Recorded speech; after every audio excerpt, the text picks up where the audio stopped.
स्वामी दयानंद के मातूब होते ही मकामी अखबारों को अपना गुबार निकालने का मौका मिल गया। इससे पहले तो किसी को उसके खिलाफ लिखने की जरूरत नहीं होती थी, लेकिन अब तमाम अखबारात दिल खोलकर उसके खिलाफ जहर उगल रहे थे। 5-5 साल पहले होने वाले पुरस्कार कत्ल भी उसके खाते में डाल दिए गए, लेकिन इतनी साख बहरहाल उसकी कायम थी कि अभी तक पुलिस ने उसे गिरफ्तार नहीं किया था। स्वामी जी की सरगर्मियां अब आश्रम तक महदूद होकर रह गई थीं और वो खुले दर्शन दीदार कम ही दिया करता था। वो सर्द जंग के उरूज का जमाना था। मशरकी पाकिस्तान में हिंदू की देरीना साजिशें रंग लाई थीं और पूर्वी पाकिस्तान के मासूम बंगाली हिंदू चिलित्रबाजियों का शिकार होकर भारतीय सरहदों का रुख कर रहे थे। एकता और अहिंसा का लिबादा ओढ़कर खून आशाम भेड़ियों ने उनके जहनों पर नकब लगाई और बाहमी मोहब्बत और एतमाद को जिसकी बुनियाद पर इत्तेहाद की ये इमारत तामीर हुई थी, उसमें दरारें पड़ने लगी। जब एक दूसरे पर एतमाद की मजबूत बुनियादें हिली तो मोहब्बत के ऐवानों में जैसे जलजला तारी हो गया। तब अपनों ने यूं आंखें फेरी जैसे वो कभी शनासा ही न थे, जैसे उन्होंने कभी एक दूसरे को चाहा न था। फलक ने ऐसा नजारा कब देखा था। दर्दमंदों के कलेजे फटने लगे, चाहतों ने रुसवाइयों का रूप धार लिया। उचक्के जो चौधरी बन बैठे थे, उन्होंने मोहब्बतों में कीड़े निकालने शुरू कर दिए। नकबजनों ने इस तौर से सीधे साधे मांझियों को वरगलाया कि उनके झूठ से एक आलम ने पनाह मांगी, लेकिन वो मुकम्मल ढिठाई के साथ झूठ के महाज पर सरगर्मे अमल रहे। भारतीय हुक्मरानों ने अपनी तमाम तर तवानाइयां फरसूदा प्रोपेगेंडे के लिए वक्फ कर दी थी। सितम तो ये था कि लुटेरे ही राहबरी के भी ठेकेदार बन गए थे। ये सूरत हाल ऐसी थी कि सच्चाई पर सख्ता तारी हो गया। हकीकतें हाल से बाखबर थे ही कितने, और जो थे उनकी बिसात ही क्या थी। दुश्मन ने ऐसा मकरूह जाल फैलाया था कि वो बेचारे अपनी सफाइयों में ही उलझे रहे और जमाना कयामत की चाल चल गया। महासभाई लुटेरे मुक्ति वाहिनी के रूप में मशरकी पाकिस्तान की मुकद्दस खाक को पामाल करने लगे। वो जहां जहां गए दिलों में जहर घोलते गए। उन्होंने झूठ को मकरो फरेब के ऐसे ऐसे खूबसूरत लिबादे पहनाकर सच के रूप में पेश किया कि आलमी राय आमा भी गुमराह होने लगी। भारतीय सिफारती सरगर्मियां रंग लाईं और हमारे सिफारतकार मुंह ही देखते रह गए। अंदरूने मुल्क आवाम को पाकिस्तान दुश्मनी पर आमादा करने के लिए महासभाई जहनियत अपनी तमाम तर सलाहियतें बरूए कार ला रही थी, और हमारे मुल्क में जब मुख्तलिफ नौयत के फिक्री महाज इंसानियत की बका का राज बताने में मसरूफ थे, ऐन उन्हीं दिनों भारत में महासभाई गुंडों ने अखंडता और भारतवर्ष की ऐसी आग लगाई कि क्रांति दल वजूद में आ गया, जिसके रजाकार अपना तन मन धन पाकिस्तान के खिलाफ तज देने का वचन देकर क्रांति दल में आते थे। वो इस मुआहिदे पर अपने खून से दस्तखत करते थे। भारतीय मस्खरा जुए मुखर्जी दिन रात की शूटिंग के बाद सिर्फ एक माह में जुए बांग्लादेश नामी फिल्म बनाकर ले आया था। इस फिल्म ने वो काम किया जो भारत के सारे जराए अबलाग भी मिलकर कभी न कर पाते। जहां जहां ये फिल्म रिलीज हुई, अवाम के दिलों में पाकिस्तान के खिलाफ नफरत की आग लगाती गई। जुए मुखर्जी जो चाणक्य का सही मानों में चेला और मनोजी समर्ति का पुजारी है, उसने फिल्म की तमाम आमदनी शरणार्थियों के लिए देने का ऐलान कर दिया। सारी भारतीय फिल्म इंडस्ट्री ने पाकिस्तान दुश्मनी का महाज संभाल लिया। जगह जगह स्टेज शो मुनक्किद किए गए और अवाम को वरगला कर उनके दिलों में पाकिस्तान के खिलाफ नफरत का बीज बो दिया गया। ये इसलिए भी जरूरी था कि भारतीय अवाम के 65 के बाद जंग से मुताल्लिक जो जज्बात थे, वो भारतीय सरकार से पोशीदा नहीं थे। वो इस तरह की हरकतें करके जहां एक तरफ अवाम की हमदर्दियां हासिल कर रहे थे, वहीं मजलूमों की इमदाद के लिए उन्हें कमरबस्ता करके उनका मोराल भी बुलंद करने में कोशां थे। जनता ने शरणार्थियों के लिए मखसूस फंड्स में जितना रुपया दिया, सरकार ने वो मुक्ति वाहिनी और महासभाई गुंडों में बांटकर उनको तरतीब दी और मशरकी पाकिस्तान में धकेल दिया। अंदरूने मुल्क और बैरूने मुल्क तो भारतीय प्रोपेगेंडा ये जहर घोल रहा था, जबकि पाकिस्तान के खिलाफ उनकी सकाफती यलगार में कोई कमी नहीं आई थी। और मुसलमानों के नाम रखने वाले हिंदू जहनियत के शायर और अदीब आकाशवाणी और ऑल इंडिया रेडियो से बड़े खूबसूरत ढंग से मीठा जहर उगल रहे थे। इन तमाम हरबों के जवाब में हमारे जराए अबलाग को सख्ता हो गया था। सियासी जोमा बंदर बांट में लगे थे और हुकूमती ऐवानों में जूतियों में दाल बट रही थी। बरसों से इस सुनहरी मौके के मुंतजिर गंदुम नुमा जौ फरोश कब्रों से उठ उठ कर सियासी मैदानों का रुख कर रहे थे। उनकी सियासतकारियों ने वो गुल खिलाए कि एक नजरिए पर एतमाद रखने वाले, एक थाली में खाने वाले और एक निजाम हयात के पैरोकार एक दूसरे के खून के प्यासे हो गए। पूनम और सुदर्शना अपने कॉलेज की तरफ से शरणार्थियों के लिए दान इकट्ठा कर रही थी। मुझे भी बादल नखास्ता उनकी जिद जिद पर उनके साथ खुसूसी टिकटों पर जुए बांग्लादेश देखने जाना पड़ा। उस बेहुदा फिल्म को देखना मेरी जिंदगी का शायद तल्ख तरीन तजुर्बा था। 1.5-2 घंटे का वक्त जिस अजियतनाक कर्ब के आलम में कटा वो कुछ मैं ही जानता हूँ। सिनेमा हॉल में फिल्म के दौरान पाकिस्तान क्रश के नारे मुसलसल गूंजते रहे और मैं खून के घूंट पिए बैठा रहा। अपने खौलते हुए दिलो दिमाग पर काबू पाते हुए जिस आसाबी खिंचाव से मैं दो चार था उसका बयान लफ्जों में मुमकिन नहीं। जब हम फिल्म देखकर बाहर निकले तो मेरे तन बदन में आग लगी थी। फिल्म से हम सीधे लारी अड्डे गए जहां से मैं और पूनम रायकोट चले गए और सारे रास्ते में उसकी बातों का जवाब सिर्फ हूँ हाँ में ही देता रहा। पूनम भी हैरान थी कि मुझे आखिर क्या हो गया है। उसने बस से उतरते हुए कहा, खामखा आपका मूड भी खराब किया। मैंने हैरानी से पूछा, अरे किस बात से? वो बोली, फिल्म दिखाकर। मैंने कहा, काश तुम मेरे मूड को जान सकती पूनम, तुम्हारे साथ सिर्फ बैठकर सिर्फ तुम्हें देखते रहने को जी चाहता है। उसने मुस्कुराते हुए बात काट दिया, अच्छा बस कीजिए। अगले रोज मैंने एक मर्तबा फिर बाबूजी के दोस्तों से फर्दन मुलाकात की और दोपहर के वक्त सालिग्राम से मिलने हवाई अड्डे चला गया। बज़ाहिर तो मैं उसे बाबूजी के मुताल्लिक होने वाली प्रोग्रेस रिपोर्ट देने गया था, लेकिन असल में मुझे सालिग्राम की उस रोज वाली गुफ्तगू यहाँ ले आई थी। सालिग्राम मुझे अपनी एयरमैन कैंटीन में ले गया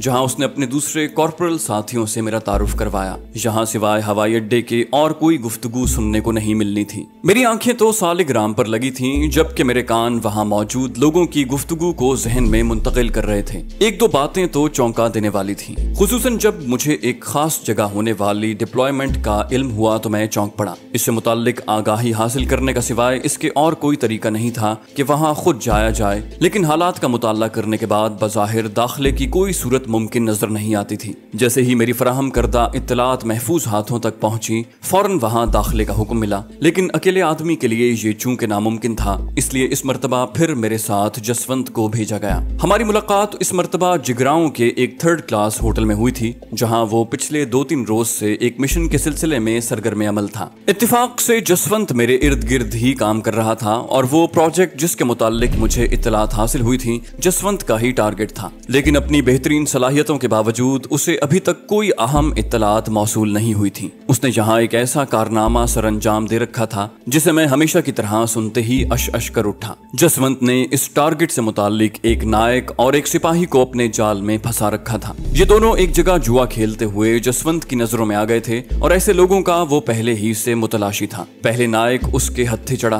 किसी न किसी तरह जसवंत ने उस ठिकाने तक रसाई भी हासिल कर ली जहां उसकी इत्तलात के मुताबिक छोटे रैंक के फौजी अपनी रम की बोतलें जो उन्हें खासे कम नरखों पर मिल जाती थीं, ज्यादा कीमत देकर फरोख्त किया करते थे। ये अलग बात के इस तरह हासिल होने वाली आमदन को वो उसी डेरे पर जुए की भेंट चढ़ा दिया करते थे। ये डेरा असल में शराब का एक ठेका था जो बाकायदा इजाजतनामे के तहत कायम हुआ था। ऐसे ठेके पंजाब के देहातों और शहरों में कदम कदम पर नजर आते थे, जहां सरकारी एहतमाम से शराब खाना खराब उड़ाई जाती है और उसकी हुदूद जो उमूमन चाय के एक स्टॉल जितनी भी नहीं होती, उसके अंदर गुलगपाड़ा मचाने की खुली छुट्टी है। ज्यादा तादाद ऐसे ठेकों की है जहां शराब से मुतल्लिका दूसरे लवाजमात का भी बंदोबस्त मौजूद होता है, ताकि यहाँ आने वालों को किसी किस्म की तशनगी का एहसास बाकी न रहे। शराब के इन ठेकों पर बज़ाहिर तो वही शराब की बोतलें सजी दिखाई देती हैं जो भारतीय लेबोरेटरियों की तैयार करदा होती हैं, लेकिन अंदर ज्यादातर घटिया किस्म की और देहाती इलाकों में गैर कानूनी तौर पर निकाली गई शराब ही बिकती है। यही वजह है कि आए रोज भारत के अखबारात में जहरीली शराब पीने से वाक़ होने वाली किसी न किसी मृत्यु का जिक्र पढ़ने को मिलता है। जसवंत किसी ऐसे ठेके को कैसे नजरअंदाज कर सकता था जहाँ उसके टारगेट से मुताल्लिका लोगों का आना जाना रहा हो। यही उसकी जहां दीदा नजरों ने नायक इंदर मोहन को ताड़ा था, जो रम की बोतल से फरोख्त करने से हासिल शुदा आमदनी को जुए की नजर करके अब ललचाई हुई नजरों से दूसरों के भरे हुए ग्लास देख रहा था। ऐसे मौके पर फौजी लोग वर्दी पहनकर आने से तो रहे, लेकिन जासूस की तरबियत में पहला मरहला उसे अपने पेशे से मुताल्लिक अफराद की जान पहचान से मुताल्लिक होता है। अंदर मोहन को उसकी वज़ाक़ता और चाल ढाल से ही जसवंत ने पहचाना था। ये सनीचर की शाम थी। अगले रोज चूंकि इंदर मोहन को छुट्टी थी, इसलिए वो जसवंत के साथ जगराओं से बाहर एक वीरान सी जगह पर, जहां किसी महाशय ने तेजी से बढ़ती हुई जनसंख्या के पेश नजर मुस्तकबिल के लिए सरमायाकारी करते हुए 10-15 क्वार्टर बना डाले थे, चला आया था। नायक इंदर मोहन खुद भी कहाँ आया था, ये तो उस बोतल का कमाल था जिसे जसवंत ने बगल में दबा रखा था। रात इंदर मोहन ने जसवंत के साथ ही गुजारी और सुबह तक वो पक्के यार बन चुके थे, क्योंकि जसवंत भी इत्तेफाक से इंदर मोहन की तरह बिहार का ही रहने वाला था और ये भी इत्तेफाक ही था कि दोनों की गोत भी एक ही थी। काफी दूर जाकर उनके बुजुर्गों का सिलसिला भी आपस में मिल जाता। जसवंत ने उसे बताया था कि वो मजदूरी के साथ साथ थोड़ा बहुत धंधा भी करता है, यानी कभी कभी देहातों से शराब वगैरह लाकर जहां फरोख्त कर देता है, इसलिए तो वो इतने ठाठ से जिंदगी गुजार रहा है। नायक इंदर मोहन सारी रात शराब पीता रहा और अपनी नौकरी पर लानत भेजता रहा। चूंकि वो दोनों हमजाद थे और एक ही सूबे के एक ही जिले से ताल्लुक रखते थे, इसलिए जाते समय उसकी जेब में जसवंत ने जबरदस्ती 100 रुपए भी डाल दिए, जो अगले ही रोज इंदर मोहन ने जुए की नजर कर दिए थे। नायक इंदर मोहन अपने एक जिला वाल साथी को भी, जो उसकी यूनिट का सिपाही था, जसवंत के पास ले आया। अब तीनों मिलकर रंगरलियां मनाते थे। जब मेरी मुलाकात उसने नायक इंदर मोहन और सिपाही टेक राम से करवाई तो दोनों उसके करीबन 2-2 हजार रुपए के मकरूज थे और उसके सामने उसके जर खरीद गुलाम नजर आते थे। उसने दोनों से मेरा तारुफ करवाते हुए कहा, मेरा भाई है रिश्ते का, ससुरों को पंजाब में न जाने क्या दिखाई देवे है जो सब इधर ही भागे चले आ रहे हैं। दोनों चेले जो शराब के नशे में डगमगा रहे थे, मुझे जसवंत का भाई जानकर मेरे पांव में बिछे जा रहे थे। बमुश्किल मैंने उन्हें खुद से अलग किया, वरना वो तो मुझ पर कुर्बान होने को तैयार थे। मैंने अपनी मखसूस जबान में जसवंत से हंसते हुए कहा, बड़े सिधाए हुए हैं। उसने हाथ बांधते हुए इनकिसारी से झुककर कहा, दया है भगवान की। मुझे गैर मानूस जबान बोलते देखकर दोनों गधों ने नशे की तरंग में मुझे अवतार समझ लिया और मेरे सामने माथा रगड़ने लगे। हंसते हंसते मैं बेहाल हुआ जाता था। बमुश्किल समझा बुझा कर जसवंत उन्हें असली हालत में वापस लाया। वो कमबख्त तो कभी न उठते, लेकिन जसवंत ने उनसे कह दिया था कि ईश्वर गुस्से हो जाएंगे। मैंने जसवंत को राय पेश की, गुरुजी आज ही क्यों ना किस्मत आजमाई करें। उसने एक नजर मेरी तरफ देखा, फिर किसी सोच में गुम हो गया। थोड़ी देर के बाद ओके के मुख्तसर से अल्फाज उसके होंठों पर थिरके। हम दोनों उन गधों को वहीं छोड़कर क्वार्टर से बाहर आ गए, जहां दूर दूर तक किसी शय का नामो निशान दिखाई न दे रहा था। अलबत्ता कभी कभी सड़क पर से कोई लारी जरूर गुजर जाती। नायक इंदर मोहन की क्वार्टर गार्ड ड्यूटी थी। उसे सजा याफ्ता फौजियों के सेलों पर पहरा देना होता था और रात को 8 बजे उसकी ड्यूटी शुरू होनी थी। इस दौरान मैं और जसवंत ने दोनों की मदद से उस बटालियन हेडक्वार्टर का अपने जहन की मदद से नक्शा तैयार कर लिया था। अंदाजन उसे मालूम था कि सजा याफ्ता फौजियों के सेल किस तरफ होंगे, सिवाय इसके कि जसवंत को आज रात के पासवर्ड का इल्म था और हमने इंडियन फौज की वर्दियां जेबतन कर ली थी और कोई ज्यादा राह हमारे पास न था। ये आग में जानबूझकर छलांग लगाने वाली बात थी, लेकिन इसके सिवा चारा ही क्या था। अपनी जान से होली खेलने की इजाजत किसी जासूस को नहीं दी जाती, लेकिन हमारा ताल्लुक किसी लामज़हबी मुल्क से नहीं था। यही वजह थी कि हमने बेसरो सामानी के आलम में भी अल्लाह की खुसूसी मदद से वो काम कर दिखाए थे जो शायद दुनिया की बड़ी बड़ी जासूसी एजेंसियों के एजेंट जदीद तरीन आलाते जासूसी से लैस होकर भी अंजाम न दे पाए। दोनों फौजियों के ग्लासों में जसवंत ने बेहोशी तारी करने वाला सुफूफ इतनी फुर्ती से मुंतकिल किया कि मुझे भी कानो कान खबर न होने पाई। थोड़ी देर के बाद वो दोनों खर्राटे लेने लगे। नायक की वर्दी जसवंत ने पहन ली और सिपाही की मैंने। बटालियन हेडक्वार्टर पर हम करीबन 8 बजे ही पहुंचे थे, क्योंकि उसके बाद दाखिले की इजाजत नहीं थी। जिन लोगों की वर्दियां हमने पहन रखी थी उन्होंने असलहा अपने यूनिट से हासिल करना था, लेकिन हम इतने निहत्ते भी नहीं थे। अपने ऑटोमेटिक पिस्टल, जिनकी अहमियत इस माहौल में ना होने के बराबर थी, हमने लिबासों में छुपा रखे थे। हम दोनों एक दूसरे से थोड़े थोड़े फासले पर चलते हुए उन फौजियों के साथ अंदर दाखिल हो गए जो हमारी तरह बड़ी जल्दी में दिखाई देते थे। बटालियन हेडक्वार्टर के गेट पर खड़े मिलिट्री पुलिस के मुसल्लह गार्ड्स ने एक सरसरी सी नजर हम पर भी डाली। उस हेडक्वार्टर में भांत भांत के लोग इकट्ठे किए गए थे, क्योंकि यहाँ पर कुछ खास नौयत की मशकें की जा रही थी। जिस यूनिट की वर्दियां हमने पहन रखी थी उसके जवान भी यहाँ दिखाई दे रहे थे, लेकिन हमने इस बात की खुसूसी एहतियात बरती थी कि हम उनके नजदीक भी न भटकें। मरकजी दरवाजे से अंदर दाखिल होते ही हम एक निस्बतन वीरान इलाके की तरफ, जहाँ दरख्तों की बहुतात नजर आ रही थी, घूम गए। यहाँ इक्का दुक्का फौजी ही नजर आ रहे थे, क्योंकि ये ड्यूटियों की तब्दीली का वक्त था, इसलिए हर कोई अफरा तफरी में दिखाई दे रहा था। हमारा रुख दरख्तों के उस झुंड के पीछे बने दफातर की तरफ था, जहाँ मुख्तलिफ नौयत की फाइलें रखी थी। ये दफातर 3 बजे के बाद बंद हो जाते थे।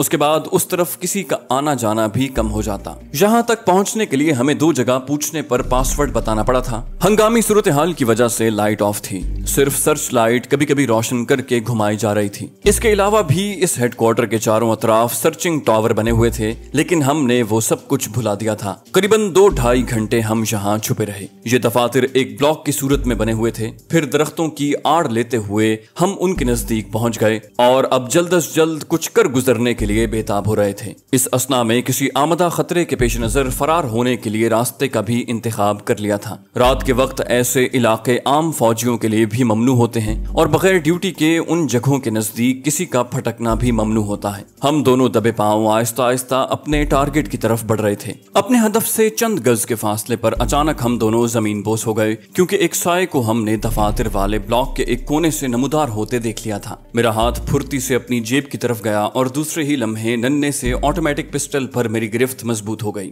मैं साए पर टिकटिकी बांधे नजरें जमाए लेटा था। जसवंत की हालत भी मुझसे मुख्तलिफ नहीं थी। लेटे लेटे उसने एक मखसूस सिग्नल दिया, जिसका मतलब था कि मैं आगे निकलूं और वहां मौजूद पहरेदार को धोखे से अपनी तरफ मुतवज्जे करूं। इस असना में जसवंत को अपना काम कर गुजरना था। इशारा मिलते ही मैं कोहनियों के बल तेजी से ब्लॉक के एक कोने की तरफ रेंगने लगा। जसवंत के करीब से गुजरते हुए मैंने उसके हाथ का दबाव अपनी कमर पर महसूस किया। वो मुझे नेक तमन्नाओं के साथ अलविदा कह रहा था। जसवंत ने मेरे मुखालिफ समत रेंगना शुरू कर दिया। ब्लॉक के एक कोने पर पहुंचकर मैं रुक गया। इस असना में वो साया दूसरे कोने पर पहुंच चुका था। पलट कर देखा तो जसवंत मेरे नजदीक पहुंच चुका था। तेजी से बने पुख्ता फर्श पर रेंगने की वजह से मेरी कोहनियों का बुरा हाल होने लगा था। मैं बरामदे के कोने पर दीवार के साथ चिमट गया, जबकि जसवंत मेरे कदमों के साथ रेंगता हुआ आगे निकल गया। वो बरामदे से मुंसलिक छोटी छोटी बाढ़ से चिपक गया था। साए ने अपना रुख बदला। अब बरामदा उसके फौजी कदमों की आवाज से गूंजने लगा था। मैं अपनी बेकाबू धड़कनों के साथ करीबन सांस रोके उसकी आमद का मुंतजिर था। जब मुझे यकीन हो गया कि अब वो मेरी मतलूबा जगह पर पहुंच चुका है,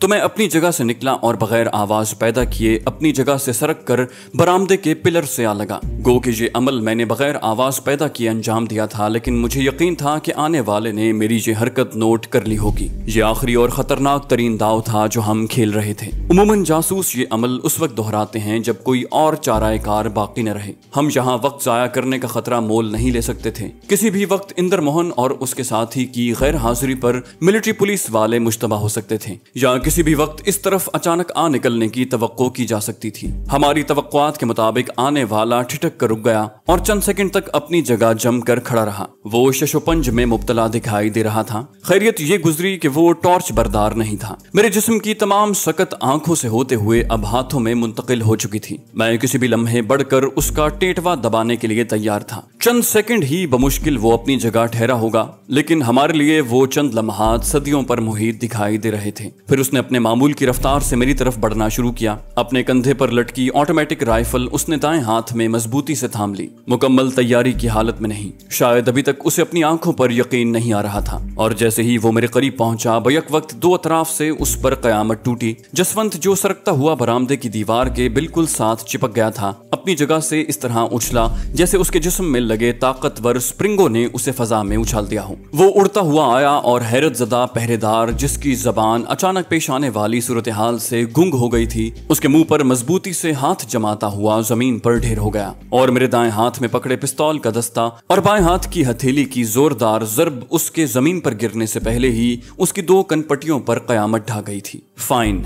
मेरे इस तेज एक्शन पर जसवंत ने होले से सरगोशी करके मुझे दाद दी, मगर निगाहें उसकी बदस्तूर अपने शिकार पर थीं, जो बिल्कुल बेहोश हमारे सामने गिरा पड़ा था और जिसकी राइफल उसके हाथ से निकलकर बरामदे के नीचे कच्ची जगह पर जा गिरी थी। जसवंत हर लिहाज से मुझसे कहीं सीनियर था। मुमकिन है उसके लिए ये कोई नई बात ना हो, मेरे लिए बहरहाल ये सूरत हाल परेशान कुन साबित हो सकती थी। बेहोश पहरेदार को हमने चंद लम्हों में उसकी वर्दी समेत ही उसके हाथ पांव और मुंह बांध कर उसी बाड़ में फेंक दिया जहां जसवंत छुपा रहा था। अव्वल तो वो सुबह से पहले होश में नहीं आ सकता था, और अगर बिलफर्ज वो होश में आ भी जाता तो चीखने चिल्लाने के मौके खत्म हो चुके थे। सर्च लाइट उस तरफ अभी तक तो घुमाई नहीं गई थी। अगर घुमाई भी जाती तो उसकी रोशनी की जद में आना मुश्किल था। अब असल में मेरा वो काम शुरू हुआ था जिसमें मुझे खुसूसी महारत और जसवंत पर किसी कदर बरतरी हासिल थी। हम मुख्तलिफ कमरों के बाहर लगी नेम प्लेटों पर नजर दौड़ाते उस मखसूस कमरे के सामने जा पहुंचे जिसकी हमें तलाश थी। जसवंत तो पिलर की आड़ में खड़ा अंधेरे में हालात का जायजा लेता रहा, जबकि मैं एक नजर ताले पर डालकर अपने काम में मसरूफ हो गया।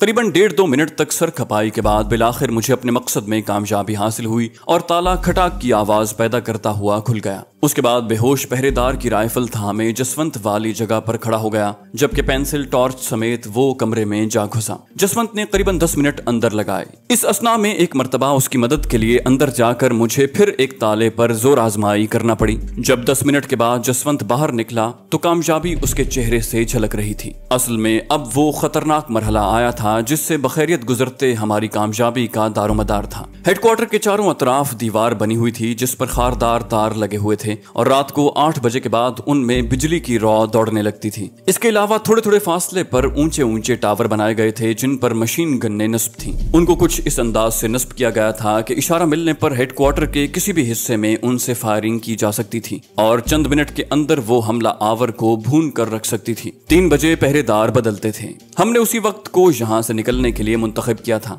दोनों गधे जिन्हें हम जसवंत के क्वार्टर में छोड़ आए थे उनके 24 घंटे से पहले होश में आने का कोई इम्कान नहीं था। हम दफातर से परे हट गए थे। जाते जाते एक मर्तबा फिर हमने अपने नए शिकार का जायजा लिया। वो गहरी नींद सो रहा था। उसकी राइफल जसवंत के कंधे पर लटकी थी। वहां से चुराए गए कागजात कुछ तो मैंने अपनी जेबों में ठूंस लिए थे और कुछ जसवंत के पास थे। हम अब दरख्तों के झुंड तक पहुंच चुके थे और वहीं बैठे वक्त गुजार रहे थे। दोनों ही एक दरख्त की मुखालिफ समत में मुंह किए बैठे थे। राइफल जसवंत की गोद में धरी थी और पिस्तौल मेरी झोली में पड़ा था। हम दोनों खामोश बैठे थे। कभी कभी उकता जाते तो पलट कर एक दूसरे की तरफ देख लेते। इसके अलावा वक्त गुजारी का और कोई बहाना हमें मयसर न था। तो दोस्तों, ये थी हमारी आज की एपिसोड। उम्मीद करते हैं आपको हमारी कहानी पसंद आई होगी। जाने से पहले इस वीडियो को लाइक कीजिए और शेयर करना मत भूलिए। कमेंट करके हमें बताइए कि आपको हमारी वीडियो कैसी लगी। और अगर अभी तक आपने इस चैनल को सब्सक्राइब नहीं किया तो इसे सब्सक्राइब कीजिए और बेल आइकन दबाकर ऑल नोटिफिकेशंस ऑन कर लीजिए।